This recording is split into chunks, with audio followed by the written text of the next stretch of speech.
Welcome, brothers and sisters. I'm Groovy Kim. And I'm Nikko. And Nico's with me today, and we're doing some of our artwork and having a great conversation. And I thought you'd like to maybe eavesdrop a little and check out what we're up to. Nico, what have you been working on? Well, I've been creating these, I guess you'd say flashcards. I'm not really sure how to explain it other than they're just little information pieces on astrology. Like I've done the sun here. I don't know if you can really see that, but Let me hold it up a little closer. So this is like a rough draft of the sun. yeah. And I Is that looking backwards in the camera? It might be. You might be able to reverse that, but these cards, I do want to eventually create more clean printed ones, like I would do it on the computer. But this is kind of getting my idea out, and to be honest, I really just want a physical copy now and not have to go through the process of printing it and all that. But yeah, but I think it's a great idea that you had, because it's going to help people like me. I'm a novice to astrology. In fact, I have to be honest, when I was younger, I thought it was pretty much silly and really nothing to it than ancient mythology. I thought the same thing. I thought it was a scam. Like I would always think, the horoscope readings and all these other things. Palm readers, and it would psychics. It would just be pre-written stuff that would just be given to you, and that's all I thought it was. I was like, you go to one of those people that do all your astrology things, and they just take your money. That's what I thought it was. Yeah, and that does exist, but I did too. there's way more to it than I realized. I kind of looked into it because I was curious just to know, like. Let me just see. Maybe you could lean in just a little or pull your chair. Let me see what this is all about. I'm having a hard time seeing you. And yeah, I figured out after I started actually allowing myself to even look into it with an open mind. The more I actually looked into it and realized there's some science behind astrology. It's not all mythology. And that started to blow my mind. And so I've been learning a lot from Nikko, and I'm just excited. I'm excited as hell that he's making these really cool flashcards with all the basics on them so that a novice like me can learn about astrology. That's the thing about astrology in general, is there's so much stuff on the internet, and there's so much stuff that you're going to find that is not good information at all. Like, you trying to figure out astrology, I had a hard time. You would find so many just really bad written things or stuff that... There's a lot of misinformation. Yeah, or it was just one of those pay-for sites, and it would try to scam you. They're just trying to make money, and they don't really have the true information that the ancients, for example, that's what the general meant with it. I would say that the general public doesn't know anything about it. They might know, what their zodiac sign is, and that's what... We grew up with the horoscope in the what's in your the newspaper, sign? And then... What's a newspaper? The new generation doesn't even know. That's funny, but you still can find horoscopes online, but that's usually the extent of most people's knowledge when it comes to astrology, and it certainly was the extent of mine until the last few years when I started studying this stuff. I myself am a Libra, and that would Explain Libra just a little bit if you wouldn't mind. The best way I would explain Libra, first of all, it's the scales. So it's all about... Oh, yeah, I remember balance. the Libra is the picture with the scales. And that's why pounds, the symbol is LBS. That stands for Libra. Libra literally means pounds. because Isn't that interesting? That's where that came from. That's why it's the scales. Look what I got, guys. Isn't she cute? Yes, this is Ursula, little bear. Talk about astrology. That's from the constellation, the Big Dipper. The Big Bear. Explain a little bit. Help me out. Ursa Major. Ursa Major and Ursa Minor. The Big Dipper and the Little Dipper yes. and the constellations in the night sky. Because I guess they're supposed to look like bears. I don't see it. Not to me. But to me, that's kind of a funny thing. Most of the constellations, you'll see the star diagram, and I'm like, it doesn't even look anything like now, it. isn't Ursa... Ursa... Is that Greek or is that Latin? I don't exactly know. It's probably Latin. But it means bear. And one of those little kittens that our cat Tasia had is so fat and round and fluffy, it looks like a little baby bear. So we've been calling it Bear, and its sister Ursula, because they look so much alike. And I hear Ducky. Big Bear and Little Bear. Yeah, I can hear Ducky, What begins with bear? our bird. She's squawking in the house. Yeah, It's a beautiful summer day, and we're having a great time out here. That thing's still quacking. Talking astrology and making some cool artwork. I'm working on one of my Zentangles. I don't have anything down yet. But I'll fix the camera and zoom in and show you in a video. So, I'd like to let you know that Nikko and I have a brand new podcast coming up. Oh, yes. What's it called? Uh-oh. Have we really gotten an official name yet? We did. We actually made the video intro to it. But this was weeks ago. We went on vacation. And we're rusty. We need to look back at what we did. Wasn't it something beyond? Groove Beyond? Groove Beyond. Duh, Yes. I'm Groovy Kim. How could I forget? It took me a second. It's a Groove Beyond. That's the name of our new podcast. I'm in a whole nother headspace too. Another headspace. We're talking astrology now. So anyway, A Groove Beyond is a brand new podcast that Nikko and I invented, produced, came up with, thought up, funk up. And it's going to be all about esoteric things, from how to heal yourself to the vibrational world, crystals, Zentangle, meditation through drawing, astrology, and absolutely everything that you can think of that's esoteric, that has to do with our lives, really, and how it all fits together. That's going to be what our podcast is going to be about. We'll be diving deep. We'll be diving deep, as our friend Ralph Smart says. Mr. Ralph Smart, you gotta love him. Yay. What's he always say? Can I get a hello there? Deep divers. Deep divers. Well, this is the hello. So yeah, we're gonna dive deep, and we're getting ready because Nikko's over here making some really cool flashcards that not only is gonna serve as an aid to help moi learn a little more about astrology, but also an aid during our podcast to help us explain, as we explain things in our videos to you. And also, if he gets he's an excellent artist, guys.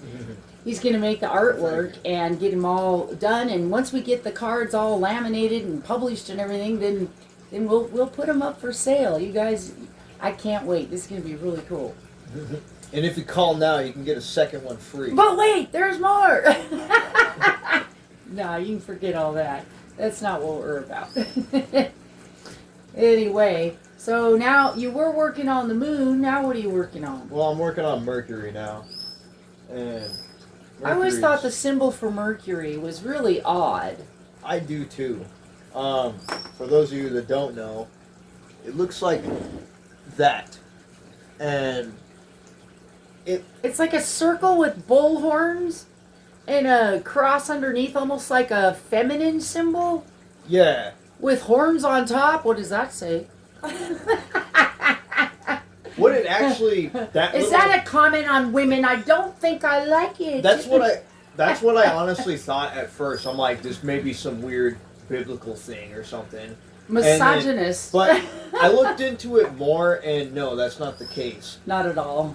Mercury. We're trying to fit it into today's culture's thinking. Well, Mercury is the same as Hermes. They're the same person. Hermes, that's the winged with the wing on the feet. And that little the thing, FTD florist guy, remember him? That's the little thing on the top is supposed to be the wings. Is that weird? I was astonished to learn that. It looks kind of weird. But it doesn't look like wings to me, but these are super ancient symbols, you gotta realize. I mean, like, what would you say? Several, like 5,000 years? I'm not. Where has that symbol been found, to your knowledge? Do you know? Like, have we found it in clay tablets? Have we found it? I don't think it's that old. I don't think the symbols for the planets are that ancient. Because I thought the Egyptians had symbols for the planets. I think it was kind of like Greek times when these symbols were created. I don't exactly know, though. I could be completely wrong. I would have to look into that. Well, I need to know because I'm impatient. Get it? These are impatience. Yeah, that was a corny joke. Anyway, my impatience needs some water. Every day. It's hot. It's a hot summer day, and man, I'm loving it. I just love this weather. As you can see, maybe from I don't know if you can tell from the video, we went and played on the river the other day, and I got a lot of sun. I'm starting to peel a little. I got a little bit burnt on my nose. I don't have to do nothing. Yeah, Nico's lucky. He's got that beautiful caramel color, olive color skin that doesn't burn as easily. So I was going to go grab a pop and I forgot. Uh-oh. Overwatered the impatience. It's more evidence of my impatience. It's because you didn't water it quick enough, and now they're mad, so they did that on purpose. Thank goodness this is a picnic-style table with a big crack in it. Joke's on them. The overwatering, I don't know if you can see that, but the tray is dripping out. And it's not going all over the table because there's a crack right there, so it's just perfect drain. Simple. Simple. Draw outside on the picnic table. You can spill your summer drinks all summer long. Truly is a modern marvel. It's a modern marvel. Cracks in your table. Yep. I've got a honu on the table, of course. Sea turtle. If you know anything about my channel, you know me and sea turtles. Oh yeah, I got one on my shirt too. Gotta have a sea turtle around when I draw.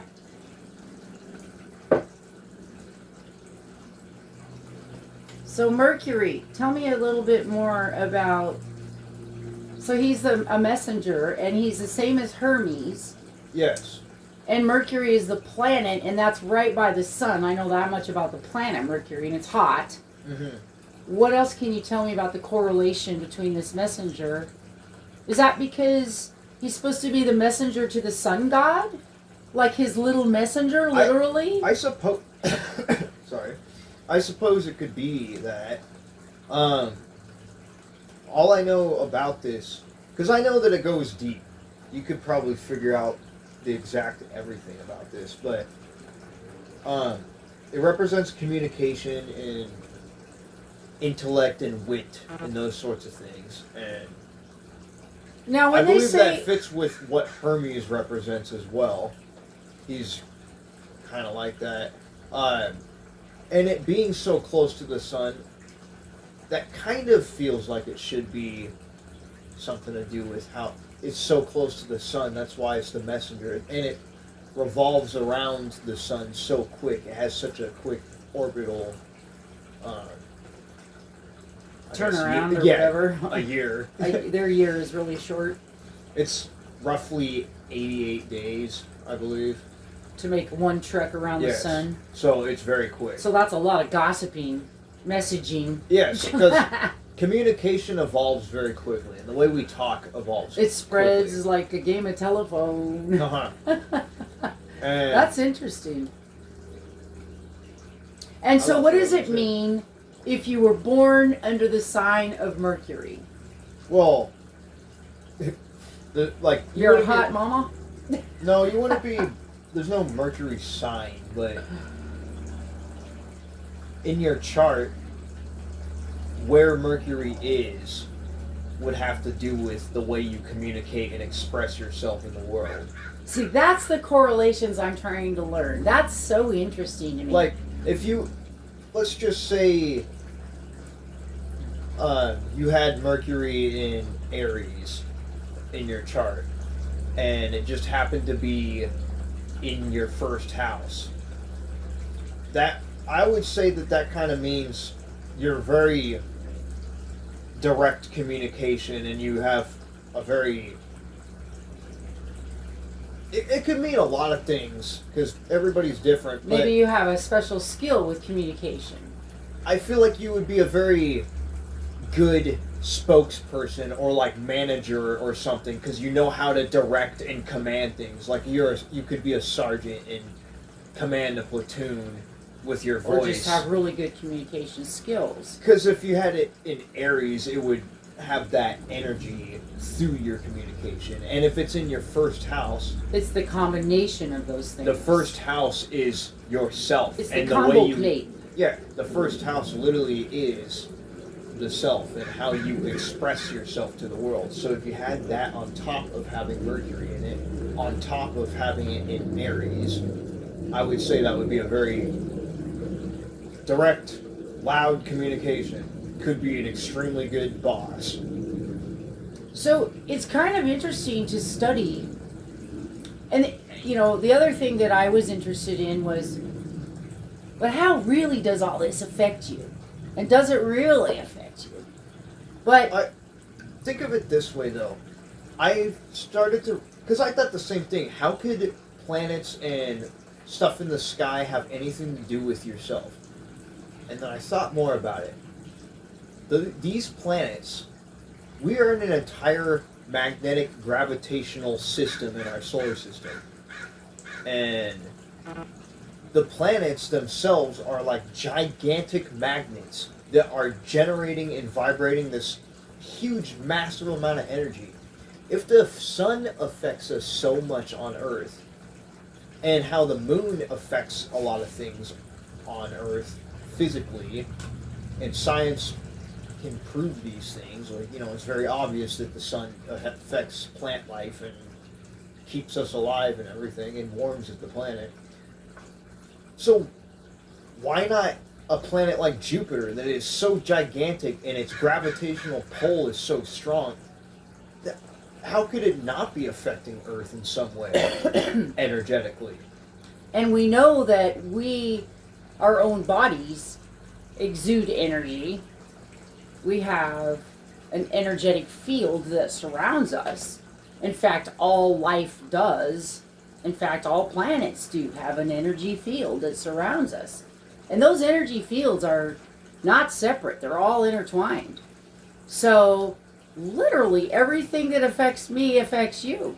And literally, everything that affects the planets, the moon, the sun, on a vibrational level, does affect you, and how you came into being, and how your vibrational field reacts to other vibrational fields is directly a result of perceptions, attitudes, anxieties, All of the above. all of the above. Your vibrational field that you conduct with your thoughts and your emotions is interacting, and there's so many variables with all other vibrational fields out there. So the study of astrology is pretty cool because it can kind of be like a rough draft guide of you, of your vibrational being. And it's not set in stone. That's the other cool thing. We still have free will. It's kind of a template. We But- still have free will. It kind of gives you a guide of these are the energies that are going to be present.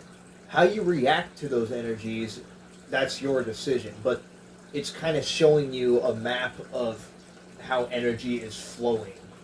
And so if you see something that's gonna be like, oh, there's gonna be a really bad sort of communicational block that's gonna happen for a month or two, and you knew about it, you could plan ahead for those things and kind of work around these energy systems and know.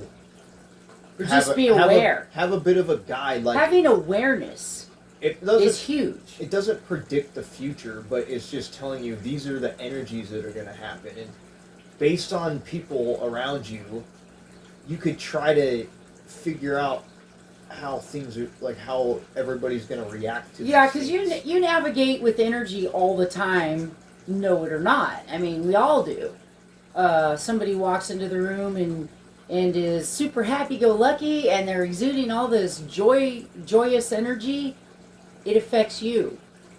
The opposite is true as well, of course. If somebody walks in the room and is upset and angry, that energy affects you. You can feel it. But not everybody is going to react the same way, because everybody is at a different state in their mind. So your vibration is unique to you, and you are conducting it through your perceptions. And so Nikko's vibration is different than mine, but they commingle. So my attitudes and perceptions and my vibration affects his, and vice versa. And when you learn that everything is affecting you that way, and that you're affecting everything else, it's a two-way street. As above, so below. From to the teeniest, tiniest cell in your body, to your relationship with yourself, to your relationship with friends and loved ones, to a relationship to your family and your town and your city and your country and ultimately your planet and ultimately the universe. All of that is vibrational in a relationship.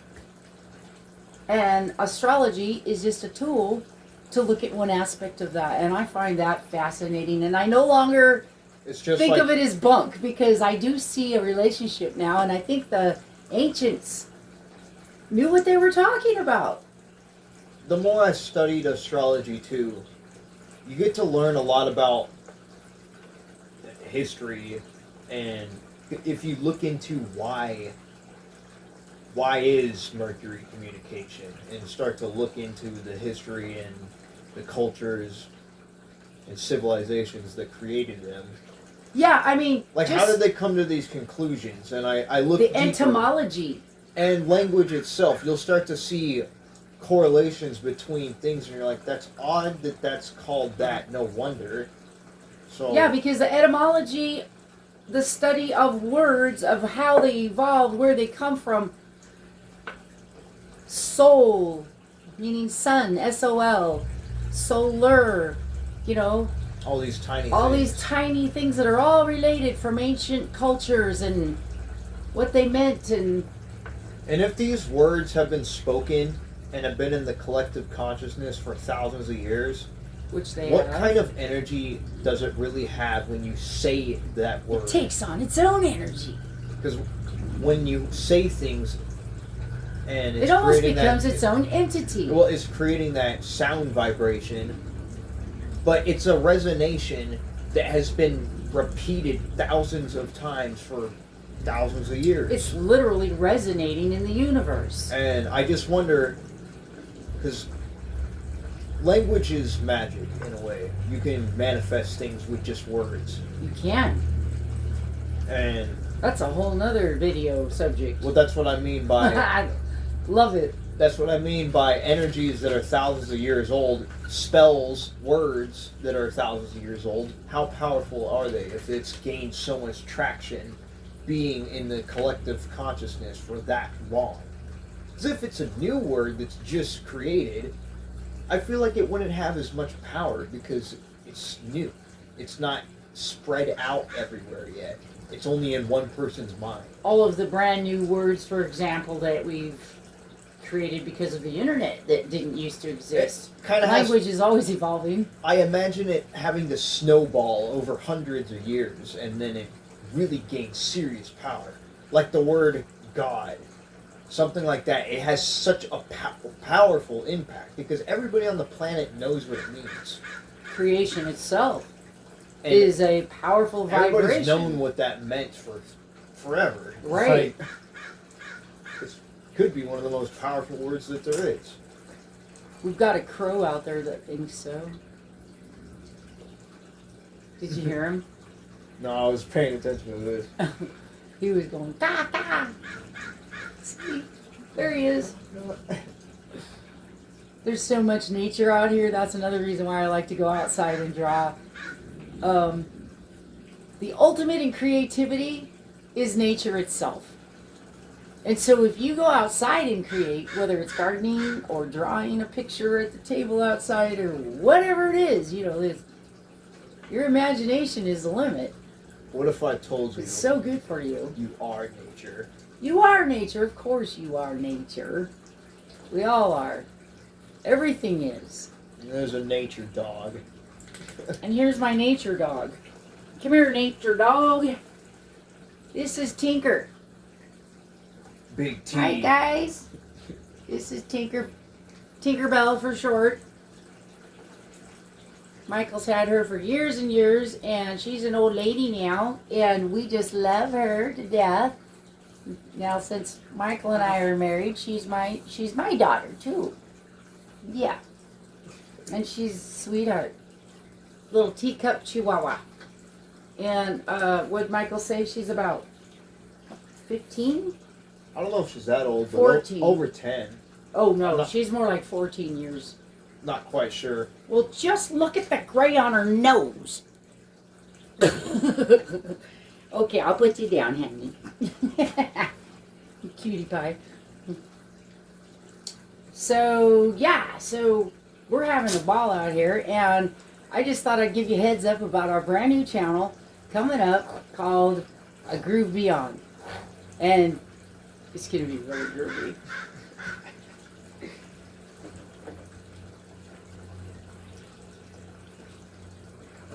I forgot. You didn't pause it. I know. I forgot to say. So please join us. We need some more stuff. I didn't even say subscribe or any of that. So hey, I need you to subscribe. Thanks.